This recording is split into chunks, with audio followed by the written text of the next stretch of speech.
Hello, welcome back to my channel, or welcome if you are new. My name is Kyla, and in this video, we are going to be reacting to my 2023 goals. I have not looked at them since I recorded this video in January, somewhere in there. I don't know what I put on this list. I don't know if I accomplished these goals or not, so we're gonna find out together.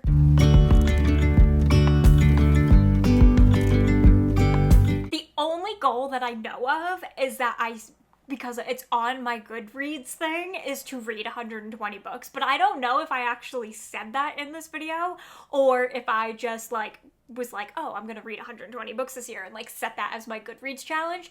That's the only thing that I know, but I don't even know if that's in this video. I genuinely have no clue. I didn't even put these at the beginning of my bullet journal, which is just so weird. And I also didn't put them in a note in my notes app, which again is so weird. I don't know what happened. So I'm going to watch this video with you. We are going to react to these goals, see if I accomplish them. This is gonna be a surprise for us both. So yeah, cheers to this. I will have a video of my 2024 goals, and I'm also going to include things like personal things and career and stuff like that. So that video will be coming soon. This, I believe, is just my reading goals. Maybe? I don't know. Okay, let's just stop talking about it and watch this video and pray that I hit some of these. Pray. Oh God. Okay. I'm gonna scooch over so I can put this on the screen and we can do this together. Okay, here we go. My hair was really dark. I mean, I guess it's dark now too. For the year, and my first one is to read 120 books this year. That is a lot for me. Okay. Yeah, so I actually way surpassed that. I, again, wasn't sure if this was on here. I way surpassed that. I don't even know what I'm at right now. I want to say 175 or so, and it's mid-December right now. But I know some of those are manga and graphic novels. So I think I read somewhere along 150 books, novels, which is just crazy. You know, that is crazy for me. I only started getting back into reading during the pandemic, and even then, that particular year, it was a pandemic and I broke my foot, so I really had no excuse and nothing else to do. But I actually fell back in love with it, and so I don't think even that year I read that many. I want to say maybe 20, and then 2022, I think I don't remember where I landed, somewhere in the 80 to 100 range maybe. So this is the most books that I have ever set a goal for, and I'm so proud that I way surpassed that. We'll have to talk about what my plans are going forward in my other video of my 2024 goals, but yeah, that's real good. I'm real proud of that one. I ended last year at 71 books. Oh, there we go. 71 books in 2022. To date. So 120 is definitely a push goal, but I still wanted to set it because I definitely think that I can. Way to go, Kyla. You did great. I'm so proud. My second one is more of an intention, and that's just to read books that are a bit more outside my comfort zone. My wheelhouse is definitely thriller, cozy fantasy, and some slight horror. So I definitely want to grow in those areas. I would definitely like to check out more of, I don't want to say extreme horror, but definitely things that are a bit more scary, and then also dive a bit more into fantasy. Yay! I was hoping that's what I was gonna say. Okay, so I kind of sorta accomplished this one, I guess. I will say that I did not go to the extreme horror side. Yeah, no, that's just not for me. But I do feel like I did read a bit more horror than like I typically go for. And I really think that I found kind of like my niche in horror this year too. I mean, the majority of my reading this year was definitely thriller and fantasy for sure. So I definitely hit the fantasy side of that. We all know I am now a fantasy girl. But I definitely think that I did step outside my comfort zone a bit more when it comes to horror, like by reading things like Mother Thing and Nana. I like weird horror. I like not overly graphic horror. And if I'm being honest, like I love YA horror. And that's really like this year was the year that I discovered that like YA horror is really my wheelhouse because it is like somewhat gory and gross, but it's not overly scary and overly graphic. And I don't like anything that has to do with like eating things or animal cruelty or anything like that. And I feel like pretty much guaranteed like that's not going to be in YA horror. So anyways, I kind of found like my niche with horror this year and I'm really proud of that. I'm really happy about that. So I'm gonna say we accomplished this. I definitely stepped outside my comfort zone, read some things that like I may have liked or I wasn't sure or a little bit more, and then kind of niched down. And like that is all that I could ever hope for. So I'm gonna say accomplished and like way to go. But I'm also like so proud about the fantasy part of this because that opened up a whole, literally a new world, pun intended, and like I'm so happy about it. I'm so happy about it. Fantasy just makes me feel some type of way and I freaking love it. So I don't know what else is on this and I'm so scared to find out, but let's just keep going. The next one is to utilize my library. I want to continue to do so, especially with thrillers and horror, because you said it, girlfriend, genre is so hit or miss. So okay, absolutely did I accomplish this and then some. I feel like I definitely started out the year just like dabbling a little bit more in the library, and then as the year went on, oh my goodness, the library literally became like my best friend. I freaking love the library, and for this reason I saved so much money this year, specifically on horror and thrillers that like I wasn't sure if I was going to love, because like I said in this video, thrillers are so freaking hit or miss, and I was so gutted and like just over spending my money on books that were just okay. And then, you know, I just spent what, $20 to $30, because most of my thrillers are hardcovers, $20 to $30, or wasting a book of the month credit. Rude. And not really liking the books. So I specifically kind of sought out thrillers at the library, and I'm so happy I did because I saved so much money. The caveat to this was when I went out and bought the new Grady Hendrix How to Sell a Haunted House, which was like a $30 hardcover, and I gave it, what, 2 stars? And after that I was like, no, we really need to like dive into this because that is obnoxious.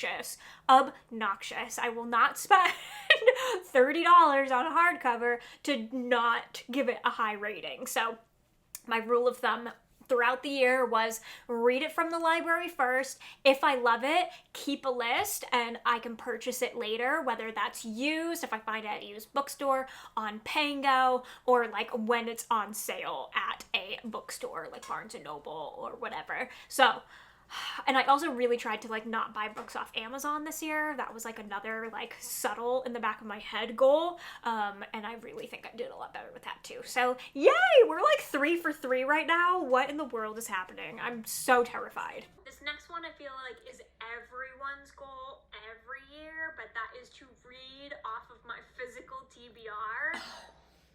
I mean, yes. Okay, this one. Previous Kyla is correct. That I feel like is everyone's goal all the time. However, I was a boss ass bitch with this goal this year. And I actually accomplished that. I have read down my entire, actually that's a lie, I'm in the middle of the last one right now, but I have read down my entire physical TBR. Let that sink in for a moment. I have read down my entire physical TBR. Now, is that about to change because I'm going to get my Book of the Month box and the Barnes & Noble sale is hopefully happening after Christmas? So, like, will I go into 2024 with a physical TBR? Yes, I will. Yes, I will. However, I'm calling this, like, my 2023 physical TBR, and I have read every freaking book on that list, and I am so proud of that. The library definitely allowed me to spend less money, so I wasn't collecting as many books. I do have a hefty list of books that I would like to buy that I loved from the library and want to buy, but because I wasn't buying all of these books or whatever, it did help me, you know, not grow my physical TBR as much. But a lot of the things where I was reading books as I got them, which was so cool. So like a lot of the new releases that I was excited about, I either got from the library or I read them right away because I was so excited about that. So it allowed me to also read down what was left on my physical TBR. I mean, I didn't have like hundreds of books on my TBR. I think I went into this year with maybe like 50 or so books on my physical TBR. And yes, I'm in the middle of the last one right now. I am so proud of that one. I'm so proud of that one. I'm also just like baffled that this is how this video is going because I really did not think that that was going to happen. I really didn't. So my last intention/goal, I kind of already spoke on with the library one, but that's to really only buy books that like really speak to me, not waste my money on thrillers that I'm not sure that I'm gonna like, or series that I'm not even sure I'm gonna like. So either starting with just book one at the library, see where I am with that, and then continue to buy the series, or, you know, utilize the library, fall in love with it, and then buy the book. I know that doesn't... Okay, I did this one as well. I think there were a few exceptions here, so maybe I'll give like half a point for this one because I definitely think that I got some like Book of the Month books that necessarily weren't like on my list or ones that like I knew I was going to love.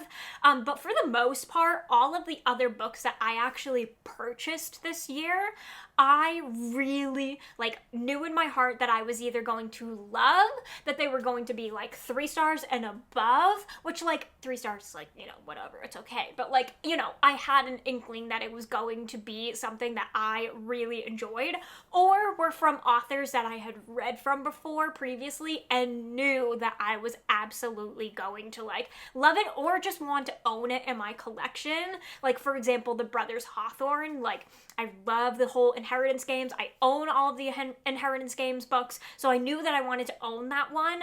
It didn't end up going like super great for me. It was a 3 star, it was okay, but like I still wanted it in my collection. So books like that, but I think for the most part, there were only a few like rogue purchases where I was like, ooh, I don't know if I'm going to like this, but I definitely want to purchase it or own it or what have you. But like I said, for the most part, these were all like Book of the Month ones. I can't think of a single book that I went out and like purchased. Actually, that's a lie. The one that I can like think of that I was like, ooh, I really don't know if I'm gonna like this, but like I really want to own it is Everything in My Everyone in My Family Has Killed Someone. That's a good example of like I wasn't really sure if I was gonna like that one or not, but I still purchased the like hardcover new version of it. So that's one. So I guess I'm gonna give myself half a point, but I really did try to be so freaking intentional about this, and also intentional about where I was buying books. Like I said, you know, if I was really wanting to own one or was really looking forward to one, seeing if I could find it at a used bookstore, or I mean this doesn't count for new releases obviously, but like, you know, off Pango or whatever. So I really was intentional about this, but I definitely did not stick to this to like 100% a T, so we're gonna give myself half a point for that one. But like still, I really wish I kept track of how much money I saved this year. I really wish I did, because I'm telling you, like, hundreds of dollars, if not like upwards. No, I'm not gonna say $1,000 because that's just a lot of books, but definitely hundreds of dollars of being like super intentional, using my library and only buying books that were like like I knew in my soul that I was going to love. And this is for sure something that I'm going to carry into 2024. So, little spoiler on goals, but like for sure we'll be continuing this, because it really does, like, my collection, it can only be so big. I only have so much room, so I really do have to be really intentional about what I own, and I want to own books that I love and like really hold a piece of my heart for whatever reason. And yeah, so wow, I'm actually really proud of myself. I did not think that this is how this video was gonna go. I actually feel a little bit weird about this now, because I was expecting to roast myself a little bit, which I would have been a lot happier about. I feel like this is a video of me just like tooting my own horn, and especially after the last one of like reading through my most anticipated, which if you haven't seen that one, I will link it in the cards as well as below. But that one was a little bit of like a boost as well. I really was expecting to roast myself here, and that's not happening, and I feel a little strange about it. Not that I feel weird about like not accomplishing my goals, I just feel weird that this is like a go me kind of video. But like, whatever, it's fine. Self-confidence, we love to see it, and we love to see ourselves accomplishing goals. So you know what, I am gonna toot my own horn. I'm gonna give myself a pat on the back, a round of applause again, and you know what, like, we'll have to just see what happens in 2024. Like I said, I will have a video coming soon of my 2024 goals, and this will include more of just like life goals as well, not necessarily just reading goals. So we'll have more to talk about there. And yeah, I really hope you enjoyed this video. Please let me know in the comments how you did with your 2023 goals. I want to hear all of the things. Like, did you do really well? Did some of them flop? Did you forget what they were like I did? Let me know all of the things. Be sure to give this video a thumbs up if you did enjoy it. And don't forget to subscribe if you are not already. Turn on the bell so you never miss a video, and I will see you in my next one. Bye! With you and I, the future is bright.